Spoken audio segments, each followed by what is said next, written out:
Swastiastu. Om Swastiastu, Assalamualaikum warahmatullahi wabarakatuh. Shalom, Namo Buddhaya, salam sejahtera bagi kita semua. Terima kasih atas kesempatan yang diberikan kepada kelompok kami. Jadi di sini kelompok kami akan membahas materi terkait manajemen pembelanjaan.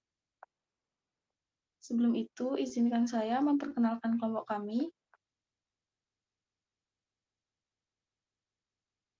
Yang pertama, saya sendiri, Diva Maharani dengan NIM 2017-051005.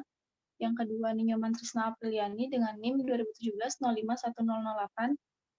Dan Niluh Putunila Pramini dengan NIM 2017-051027.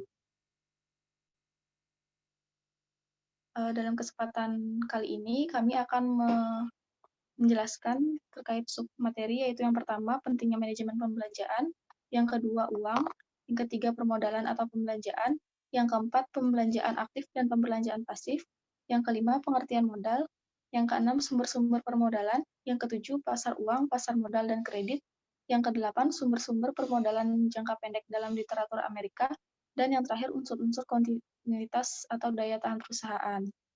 Untuk materi yang pertama akan dijelaskan oleh rekan saya, yaitu Trisna. Untuk Trisna, dipersilahkan. Baik, saya di sini akan menjelaskan tentang yang pertama, sub pertama, yaitu pentingnya manajemen pembelanjaan. Perusahaan memiliki harta berharga dalam bentuk hasil produksi dan peralatan modal serta bangunan yang mereka miliki. Jika rencana produksi dan marketingnya cukup meyakinkan dan perusahaan mempunyai reputasi baik, pinjaman tidak akan begitu sulit diperoleh. Pinjaman tersebut akan dilunasi dari hasil penjualan dan hasil produksi. Dengan demikian, baik perusahaan maupun bank merasa sama-sama beruntung. Juga seorang individu meminjam uang untuk membeli rumah, kendaraan, atau barang lainnya. Dalam hal ini, tenaga kerja yang dimiliki oleh individu tersebut merupakan sumber yang dapat ditransfer menjadi uang yang akan digunakan membayar utang. Next.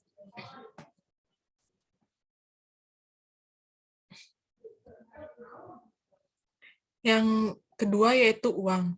Uang didefinisikan oleh William H. Cunningham yaitu as that which is generally accepted as payment for goods and service is the lifeblood of economy, atau uang ialah sesuatu yang diterima umum sebagai pembayaran barang dan jasa yang merupakan darah kehidupan ekonomi. Fungsi uang tersendiri yaitu pertama sebagai alat pertukaran, yang kedua sebagai alat pengukur nilai, dan yang ketiga yaitu sebagai alat penyimpan bernilai. Orang memperoleh uang, tetapi uang itu tidak segera dibelanjakan. Akan tetapi disimpan dulu dan dibelanjakan kemudian. Bank menciptakan uang. Mula-mula seseorang meminjam uang di bank di dalam bentuk demand deposit ya. Mula-mula seseorang menyimpan uang di bank dalam bentuk demand deposit, yaitu simpanan yang diambil sewaktu-waktu dan akan diberikan dalam bentuk uang tunai. Bank juga memberikan cek kepada orang mempunyai rekening di bank. Bank menciptakan uang bila ia memberikan pinjaman. Pada waktu bank memberikan pinjaman, maka uang pinjaman tersebut dalam rekening penerimaan pinjaman. Orang tersebut dapat menarik cek untuk mengambil uang. Jika sudah banyak orang yang membuka rekening di bank, maka uang tersebut akan beredar antara bank saja. Misalnya, seorang dapat pinjaman dari bank untuk membeli mobil. Yang mempunyai mobil menerima cek dari pembeli mobil. Kemudian pemilik mobil membeli komputer juga dibayarkan pakai cek. Toko komputer membeli lagi komputer lain. Jika pakai cek, begitulah seterusnya uang akan berputar dalam cek dan uangnya sendiri ada di bank dalam bentuk rekening nasabah. Next.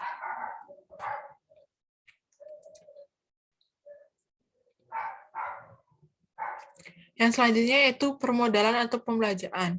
Permodalan atau pembelanjaan maksudnya ialah bagaimana suatu usaha dari suatu perusahaan untuk mencari dana atau kekayaan guna kelancaran jalannya perusahaan tersebut. Lalu, maka disusunlah dahulu anggaran untuk apa dana itu digunakan. Yang pertama itu setelah dana diperoleh baru diinvestasikan ke dalam barang-barang modal. Misalnya, seorang pedagang ingin membuka usaha pertokoan. Dia harus merencanakan kira-kira apa keperluan yang akan dibelanjai, misalnya mendirikan bangunan, dan sebagainya. Kemudian yang kedua yaitu dana atau kekayaan untuk digunakan seperti rencana yang sudah ditetapkan. Dana yang dicari dapat diperoleh oleh dari tangan pertama atau tangan kedua. Dari dana langsung berarti itu disebut dengan dana tangan pertama, sedangkan dana yang diperoleh melalui perantara disebut dana tangan kedua. Lalu yang ketiga yaitu dana atau kekayaan menurut sumber dari mana diperoleh dapat dilihat di sebelah kredit neraca. Sedangkan untuk apa dana tersebut digunakan dapat dilihat di sebelah debit neraca yang terdiri atas barang-barang modal. Jadi yang terletak di sebelah debit neraca ialah barang-barang modal dan yang di sebelah kredit neraca ialah kekayaan yang berarti juga sumber-sumber permodalan yang memperlihatkan dari mana kekayaan diperoleh. Next.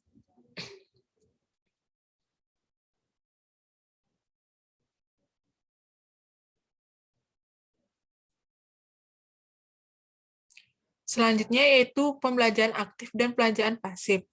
Pembelanjaan pasif ialah suatu usaha dari perusahaan untuk mendapat dana guna membelanjai usahanya.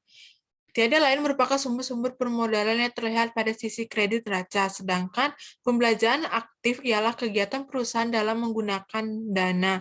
Ini terlihat pada sisi debit neraca.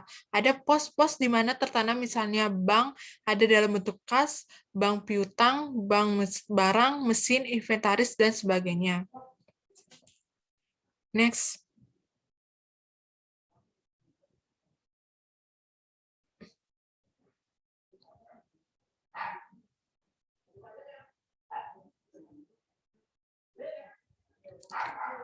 Selanjutnya yaitu pengertian modal.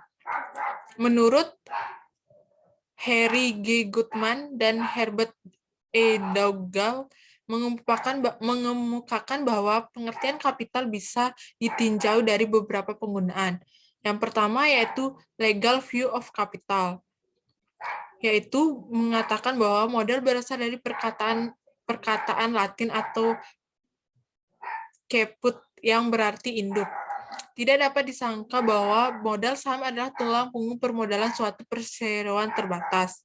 Yang kedua yaitu accounting view of capital. Di sini modal diartikan sebagai selisih antara total aset dengan total liabilitas. Yang ketiga yaitu business view of capital. Business view of capital memandang kapital dengan bertitik tolak dari sisi kiri neraca dan menganggap modal perusahaan sebagai totalitas dan barang-barang modal yang dimiliki oleh perusahaan. Yang keempat yaitu economist view of capital. Menurut Profesor Dr. Nyoto Amijoyo, pandangan ekonomis ini mengenai 3 unsur, yaitu unsur pertama ialah kekayaan, unsur kedua ialah kekayaan yang ditarik perusahaan, dan unsur yang ketiga yaitu bahwa produksi diselenggarakan untuk seterusnya. Next.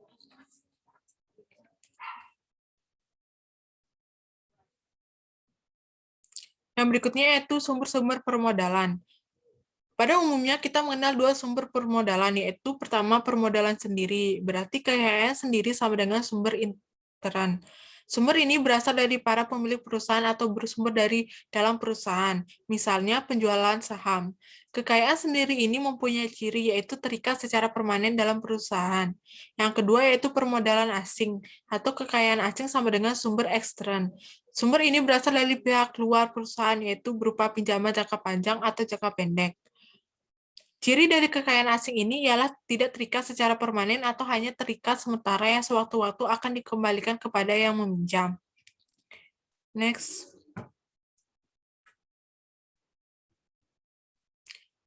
Berikutnya yaitu perbedaan kekayaan sendiri dan kekayaan asing. Kekayaan sendiri yaitu berasal dari pemilik, sedangkan kekayaan asing yaitu berasal dari pihak luar perusahaan. Yang kedua yaitu kekayaan sendiri terikat secara permanen dalam perusahaan, sedangkan kekayaan asing terikat hanya sementara. Dan yang terakhir yaitu kekayaan sendiri mendapat bagian laba, sedangkan kekayaan asing hanya mendapatkan bagian bunga. Next. Yang berikutnya itu fungsi kekayaan sendiri. Terdapat beberapa fungsi kekayaan sendiri, yaitu pertama, sebagai garansi terhadap kekayaan asing, yang kedua sebagai modal sendiri, yang ketiga sebagai unsur pemikul risiko, yang keempat sebagai working capital atau modal kerja, dan yang terakhir yaitu sebagai alat penjaga likuiditas. Sekian dari presentasi saya, akan dilanjutkan oleh teman saya.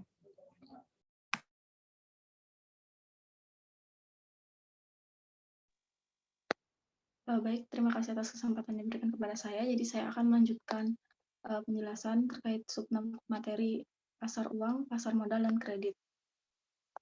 Next. Jadi secara umum pasar dibagi menjadi dua, yaitu pasar uang dan pasar modal. Pasar uang yaitu pasar di mana kita dapat memperoleh kekayaan jangka pendek. Sedangkan pasar modal yaitu pasar di mana kita dapat memperoleh kekayaan jangka panjang. Pada pasar kekayaan ini, para pengusaha dapat memperoleh kredit. Jadi dalam kredit itu terdapat kredit investasi.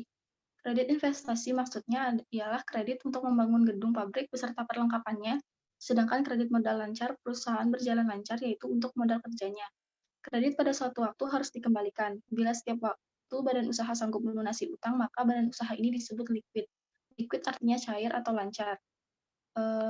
Next.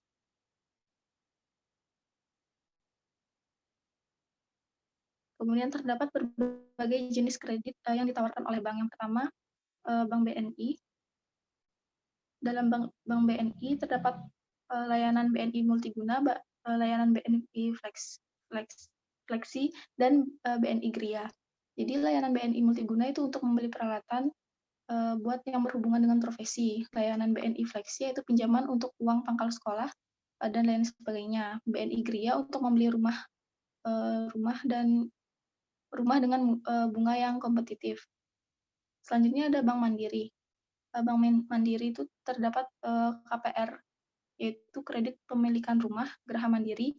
Ini memiliki beragam fitur dan produk antara lain KPR Duo, KPR Takeover, KPR Top Up, dan KPR Fleksibel. Yang selanjutnya ada kredit multiguna mandiri. Jadi kredit multiguna mandiri ini untuk perorangan dengan agunan rumah besar maksimal kredit 70% dari nilai agunan yang ditaksir oleh bank.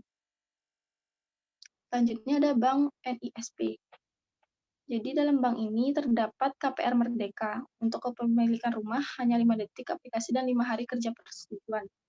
KMG Merdeka yaitu kredit dengan agunan rumah atau mobil untuk berbagai kebutuhan, dan KPM Merdeka untuk pembelian mobil uang mukanya 20-30%.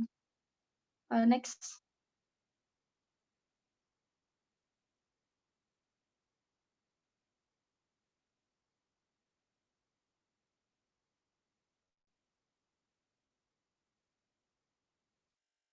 Selanjutnya terdapat persyaratan pengajuan kredit. Untuk memperoleh kredit diperlukan persyaratan khusus sesuai dengan pinjaman yang diajukan.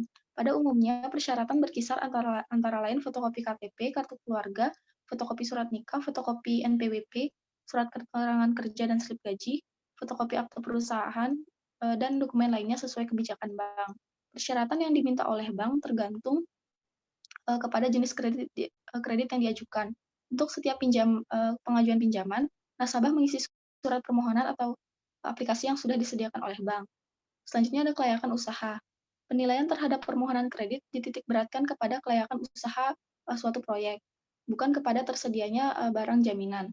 Jaminan ialah barang yang dibeli dan dengan kredit tersebut.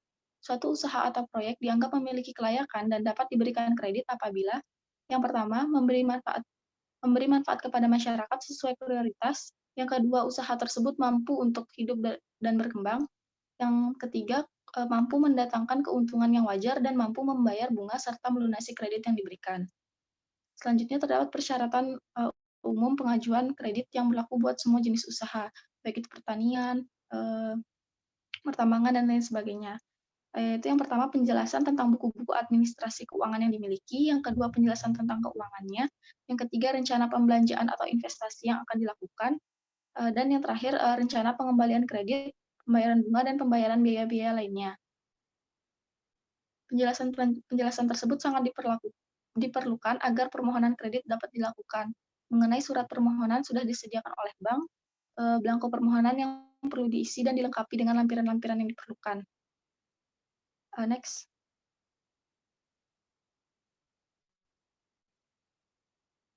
Selanjutnya, submateri selanjutnya yaitu sumber-sumber permodalan jangka pendek dalam literatur Amerika. Next. Dalam jangka pendek, untuk kegiatan bisnis dapat diperoleh dengan cara yang pertama, kredit barang dagangan. Seringkali dalam dunia bisnis, bila membeli barang tidak langsung dibayar pada waktu itu, tetapi pembayarannya diundur beberapa hari, dan inilah yang disebut dengan kredit atau trade credit. Dengan demikian, pembeli memperoleh permodalan dari penjualan bukan dari bank. Macam-macam kredit perdagangan yaitu yang pertama open book credit atau open account. Untuk penerimaan dan pembayaran kredit ini tidak perlu ada perjanjian hitam di atas putih. Selanjutnya ada promissory note, ialah adanya tanda tertulis janji akan membayar mengenai sejumlah uang dan tanggal harus dibayarnya. Selanjutnya ada truth acceptance.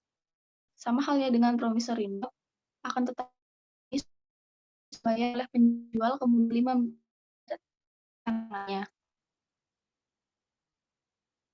Next. Selanjutnya cara yang berikutnya ada pinjaman bank tanpa jaminan atau unsecured bank loan. Ada 3 macam pinjaman bank. Yang pertama line of credit, yaitu persetujuan antara bank dengan peminjaman bahwa bank akan memberikan batas kredit kepada peminjam selama masa tertentu, misalnya 1 tahun. Selama masa tersebut tarik dan menggunakan uang asal tidak melebihi jumlah yang sudah disetujui. Yang kedua ada revolving credit. Hampir sama dengan line of credit, hanya jangka waktunya berkisar sampai dengan 3 tahun. Dan nasabah dikenakan biaya kredit sebesar 5-1% dari nilai kredit. Yang ketiga ada special transaction account. Jadi terdiri dari transaction loan jika perusahaan ingin mendapat pinjaman untuk keperluan tertentu, seperti persediaan musiman, membeli perlengkapan modal atau membangun, mereka dapat meminta bank memberi transaction loan. Selanjutnya ada commercial paper. Commercial paper ini termasuk ke dalam unsecured short-term promissory notes, yaitu sejenis pinjaman jangka pendek tanpa jaminan yang dikeluarkan oleh peminjam. Dan yang terakhir, discount on commercial paper. Commercial paper ini tidak membayar bunga, oleh sebab itu pada waktu menjual commercial paper diberikan diskon. Next. Cara yang selanjutnya yaitu jaminan dengan piutang yang akan diterima. Perusahaan mendapatkan pinjaman dari bank dengan memberikan daftar piutang yang akan ia terima dari debitur. Apabila piutang sudah diterima, maka uangnya digunakan untuk melunasi utangnya ke bank. Ada pula jaminan pinjaman digunakan persediaan barang, apakah persediaan bahan mentah, persediaan barang dalam proses, ataupun persediaan barang selesai. Next. Selanjutnya ada jaminan dengan harta lain-lain. Untuk pinjaman jangka pendek, perusahaan memberikan jaminan dengan saham dan obligasi, harta bergerak seperti kendaraan dan perlengkapan produksi. Jaminan ini akan dinilai sesuai dengan harga penjualan. Sekian presentasi yang dapat saya sampaikan, akan dilanjutkan oleh Nila. Baik, terima kasih atas waktu yang telah diberikan. Selanjutnya materi selanjutnya adalah unsur-unsur kontinuitas atau daya tahan perusahaan. Kelangsungan hidup perusahaan dapat dijaga dengan unsur-unsur yang terdiri dari yang pertama soliditas, yang kedua likuiditas, yang ketiga credit worthiness atau credit standing, dan yang keempat rentabilitas. Yang pertama ada soliditas. Soliditas adalah besarnya kepercayaan masyarakat pada perusahaan karena mau dan menepati kewajibannya. Adapun 3 macam soliditas. Yang pertama soliditas finansial, yaitu kepercayaan di bidang keuangan tergantung pada jenis perusahaan.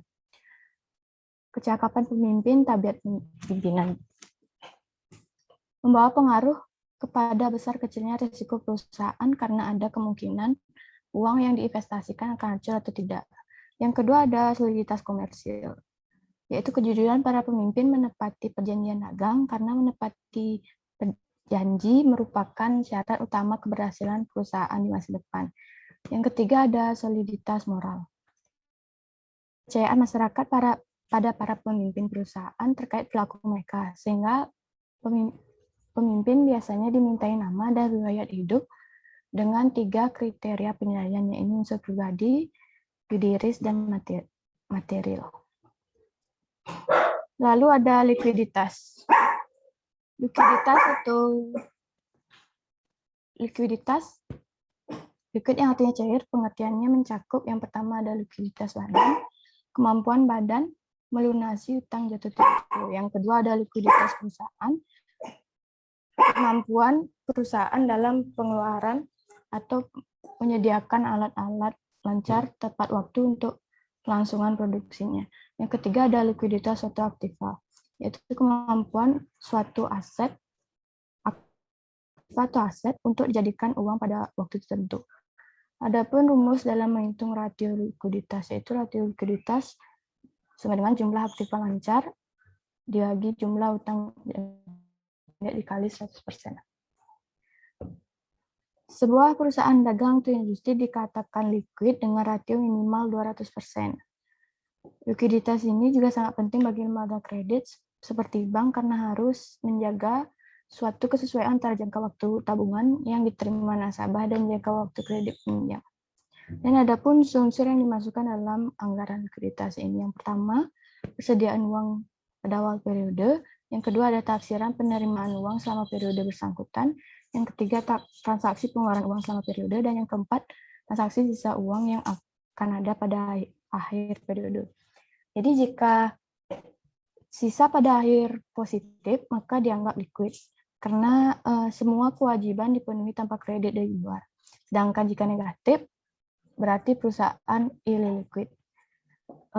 Likuidasi perusahaan memiliki sifat dinamis karena menilai perusahaan dengan melaksanakan kewajiban pada periode akan datang, serta perusahaan dapat mengetahui apakah keperluan produksi memerlukan tambahan kredit dari luar. Selanjutnya ada solvabilitas. Yaitu kemampuan perusahaan membayar semua utang jika perusahaan dibubarkan. Dengan kemungkinan dibubarkannya ini, maka penilaian aktivanya didasarkan pada dasar nilai jual. Adapun rumus menghitung rasio solvabilitas, yaitu solvabilitas sama dengan nilai jual aktiva dibagi jumlah seluruh utang dikali 100%. Jadi jika rasio lebih dari 100% dianggap solvable atau dapat membayar semua utang jika dibubarkan. Dan selanjutnya ada credit worthiness atau credit standing. Ya, ini kemampuan perusahaan dalam memperoleh kredit karena dipercaya. Credit worthiness yang baik tercipta oleh soliditas, likuiditas, dan solvabilitas yang baik juga. Variasi hubungan antara keempatnya ini yaitu sebagai berikut. Yang pertama ada perusahaan yang liquid dan solvable. Yaitu keadaan yang ideal, yang terbaik untuk perusahaan dan credit worthiness-nya. Yang kedua ada perusahaan liquid tetapi tidak solvable. Jadi perusahaan ini berjalan dengan membayar utang-utang jelek atau sering disebut gali lubang tutup lubang akan mengalami kesulitan karena tidak sanggup membayar utang jangka panjang karena aktiva yang lebih kecil. Yang ketiga ada perusahaan tidak liquid tapi solvable. Ya, ini mempunyai aktiva yang besar namun sangat kekurangan alat liquid serta sering minta penangguhan pembayaran utang. Yang keempat ada perusahaan tidak liquid dan tidak solvable. Ya, ini kondisi terburuk dan harus direorganisasi. Selanjutnya ada rentabilitas. Rentabilitas ini perbandingan antara hasil dan modal yang mendatangkan hasil tersebut. Pengertiannya ada dua. Yang pertama, rentabilitas badan usaha adalah perbandingan antara pendapatan itu sesudah dikurangi pajak dan kekayaan yang ada. Yang kedua, ada rentabilitas perusahaan merupakan perbandingan antara pendapatan perusahaan dan kekayaan yang dipakai, baik itu kekayaan sendiri atau kekayaan asing. Adapun pandangan yang menyatakan laba adalah hasil dari modal sendiri dikurangi dengan bunga modal asing. Pandangan yang pertama yaitu pengertian rentabilitas ekonomis atau return of investment. Ya, ini perbandingan antara yang pertama ada laba yang diperoleh perusahaan sebelum dikurangi pajak dan bunga modal asing. Dan yang kedua ada modal asing ditambah dengan modal sendirian yang terpakai dalam perusahaan. Lalu ada pandangan yang kedua, yaitu memberi pengertian rentabilitas modal sendiri atau return of equity, yaitu perbandingan antara laba dikurangi pajak dan modal asing dengan kekayaan sendiri yang terpakai dalam perusahaan. Selanjutnya ada cara yang dinilai lebih murni mengukur oleh DRS Lim King Ho. Dalam mengukur ini, maka rentabilitas perusahaan dapat dibandingkan menurut waktu yang lalu dan waktu yang sekarang, atau dibandingkan dengan usaha sejenis lainnya. Salah satu caranya yakni yang dikemukakan oleh Dr. Lim King Ho dalam Akuntansi dan Administrasi nomor 21 tahun 4, yaitu yang pertama ada rentabilitas usaha dengan rumus LD ditambah LL ditambah BA dibagi MS sama dengan MA setengah atau LD sama dengan LL dikali 100. Yang kedua ada rentabilitas badan usaha umum, badan usaha, yaitu LD ditambah BA per MA ditambah MS ditambah setengah LD dikali 100%. Yang ketiga ada rentabilitas badan usaha dengan rumus LD per MS sama dengan setengah LD dikali 100. Jadi keterangan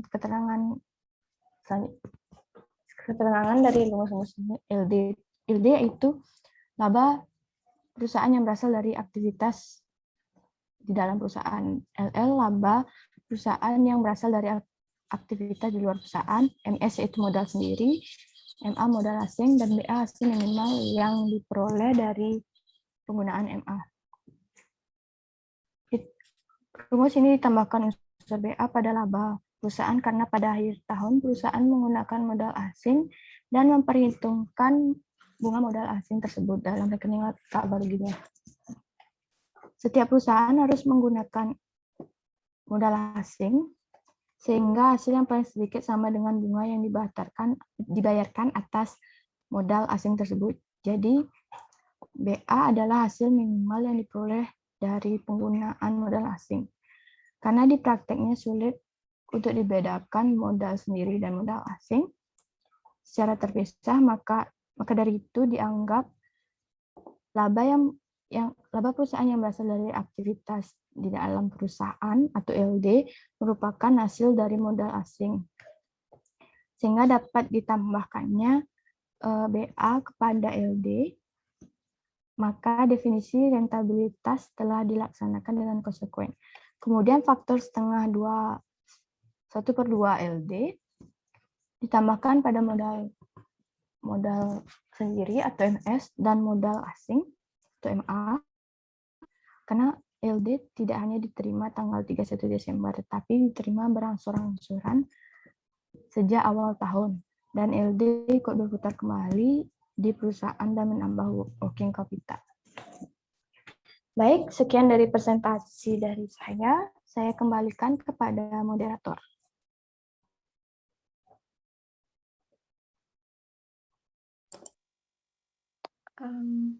Baik, sekian presentasi yang dapat disampaikan oleh kelompok kami. Untuk apabila terdapat kekurangan baik dari segi materi dan pengucapan, kami mohon maaf. Akhir kata saya tutup dengan terima kasih dan Om Santi Om. Wassalamualaikum warahmatullahi wabarakatuh.